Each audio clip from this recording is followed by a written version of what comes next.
Hi friends, ഞാൻ Salman. Welcome back DIY for me.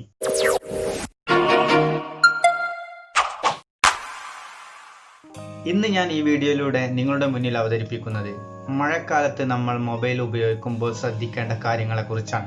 ഞാൻ ഈ പറയുന്ന കാര്യങ്ങൾ നല്ല രീതിയിൽ മനസ്സിലാക്കി അതുപോലെ നിങ്ങൾ മൊബൈൽ ഉപയോഗിക്കുകയാണെങ്കിൽ മൊബൈൽ കാരണമുണ്ടാകുന്ന പൈസ ചെലവ് നിങ്ങൾക്ക് കുറയ്ക്കാവുന്നതാണ്. നമ്മളിപ്പോൾ മൊബൈൽ ഷോപ്പുകളിൽ ഏറ്റവും കൂടുതൽ എത്തുന്ന കംപ്ലൈൻറ്റ് സ്പീക്കർ കറക്റ്റ് വർക്ക് ചെയ്യുന്നില്ല, മൈക്ക് വർക്ക് ചെയ്യുന്നില്ല, ചാർജ് കയറുന്നില്ല, ഹെഡ്സെറ്റ് വർക്ക് ചെയ്യുന്നില്ല, ഇങ്ങനെ ഒരുപാട് കംപ്ലൈൻറ്റ്സുകളാണ്. ഇതിനൊക്കെ കാരണം നമ്മൾ മഴയിൽ നമ്മൾ ഫോൺ വിളിച്ചുകൊണ്ടുള്ള പോക്ക്, അല്ലെങ്കിൽ നമ്മൾ ഫോൺ പോക്കറ്റിലിട്ട് പോകുമ്പോൾ ചെറിയ ചെറിയ മഴത്തുള്ളികൾ വന്ന് ഈ ഹെഡ്സെറ്റ് ജാക്കിലൂടെയോ അല്ലെങ്കിൽ മൈക്കിൻ്റെ ഹോളിലൂടെയോ അല്ലെങ്കിൽ ചാർജിങ്ങിൻ്റെ പോയിന്റിലൂടെയോ ഒക്കെ വെള്ളം അകത്തേക്ക് ചെല്ലുന്നുണ്ട്.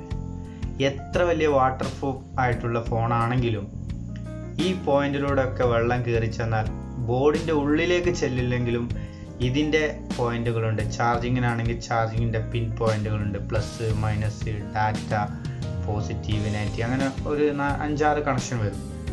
ഈ ചാർജിങ്ങിൻ്റെ സെക്ഷനിൽ ഷോർട്ടായി കഴിഞ്ഞാൽ ഫോൺ ഡെഡ് ആകാനും ഹാങ് ആകാനും ചാർജ് കയറാതിരിക്കാനും ഒക്കെ സാധ്യതയുണ്ട്. അപ്പോൾ നിങ്ങളത് ശ്രദ്ധിക്കുക. ഹെഡ്സെറ്റിലൂടെ കയറുകയാണെങ്കിൽ ഹെഡ്സെറ്റിൻ്റെ ചാനലുകൾ മിസ്സായി അതിൽ ഒരു ചാനൽ വർക്ക് ചെയ്യും, മറ്റേ ചാനൽ കേൾക്കാത്ത, അല്ലെങ്കിൽ ഒരു സൈഡ് വർക്ക് ചെയ്യുക, അങ്ങനത്തെ പ്രോബ്ലംസ് വരും. ഇതാണ് ഹെഡ്സെറ്റ് കാരണം വരുന്നത്. മൈക്ക് എന്ന് പറഞ്ഞാൽ നമ്മൾ ഇപ്പോൾ വരുന്ന ഫോണിലൊക്കെ 4-5 മൈക്കുകളൊക്കെ ഉണ്ട്. അതിൽ ഏതെങ്കിലും ഒരു മൈക്കിൻ്റെ ഉള്ളിലൂടെ വെള്ളം കയറിക്കഴിഞ്ഞാൽ മൈക്ക് കംപ്ലൈൻ്റ് ആവും. അത് കാരണം നമുക്ക് വിളിച്ചാൽ കേൾക്കാത്ത പ്രശ്നം വരും, അല്ലെങ്കിൽ റെക്കോർഡ് ടൈമിൽ റെക്കോർഡ് ക്ലിയർ ആകാത്ത പ്രശ്നം വരും. ഇങ്ങനെ ഒരുപാട് പ്രശ്നങ്ങളുണ്ട് ഇതിന് പിന്നെ. അപ്പോൾ നിങ്ങൾ എപ്പോഴും ഉപയോഗിക്കുമ്പോൾ ശ്രദ്ധിച്ച് ഉപയോഗിക്കുക. ഫോണെല്ലാം ഭദ്രമായിട്ട് ഒരു കവറിലൊക്കെ ആക്കി വെച്ചിട്ടുണ്ടാവും അത് വണ്ടിൻ്റെ ഉള്ളിൽ. പക്ഷേ നനഞ്ഞ് നമ്മൾ പുറത്തിറങ്ങിയിട്ട് ആ ഫോൺ എടുത്ത് നമ്മൾ ചെവിയിൽ വെച്ച് യൂസ് ചെയ്യുമ്പോൾ ചെവിയുടെ ഇവിടത്തേക്കുള്ള വെള്ളം സ്പീക്കറിലും മൈക്കിലൊക്കെ കയറി അത് കംപ്ലൈൻ്റ് ആകും. അപ്പോൾ ആ കാര്യങ്ങൾ നിങ്ങൾ സൂക്ഷിക്കുക. പിന്നെ മറ്റൊരു കാര്യം പറയാനുള്ളത്, ചിലവർ അതെന്ത് ചെയ്യും, നല്ല കവറിലൊക്കെ ആക്കി വണ്ടിയുടെ സീറ്റിൻ്റെ അടിയിൽ അല്ലെങ്കിൽ ടാങ്കിൻ്റെ കവറിൽ ഒക്കെ വെക്കും. പക്ഷേ ഇങ്ങനെ കൂടുതൽ നേരം വെച്ച് കഴിഞ്ഞാലും ഈ ഹീറ്റാവുന്നത് കാരണം, മൊബൈൽ ഹീറ്റ് ഉണ്ടല്ലോ, അത് കാരണം ഈർപ്പം അതിൻ്റെ ഉള്ളിലേക്ക് ഈർപ്പം വരാനും ആ ഈർപ്പം കാരണം മൊബൈലിൻ്റെ ഉള്ളിൽ കയറി അത് മൊബൈലിനെ കേടുവരുത്താനും വളരെ എല്ലാവർക്കും ഡൗട്ടുള്ളൊരു കാര്യമാണ്. ഇടിമിന്നലുണ്ടാകുമ്പോൾ മൊബൈൽ ഫോൺ യൂസ് ചെയ്യാൻ പറ്റുമെന്നാണ് ഇപ്പോഴത്തെ പഠനങ്ങൾ തെളിയിക്കുന്നത്. പക്ഷേ എന്തുകൊണ്ട് നമുക്ക് മിന്നൽ ഏൽക്കുന്നു മൊബൈൽ ഉപയോഗിക്കുമ്പോൾ? അതിനാദ്യം മിന്നൽ എങ്ങനെ ഉണ്ടാകുന്നതെന്ന് നമുക്ക് നോക്കണ്ടേ.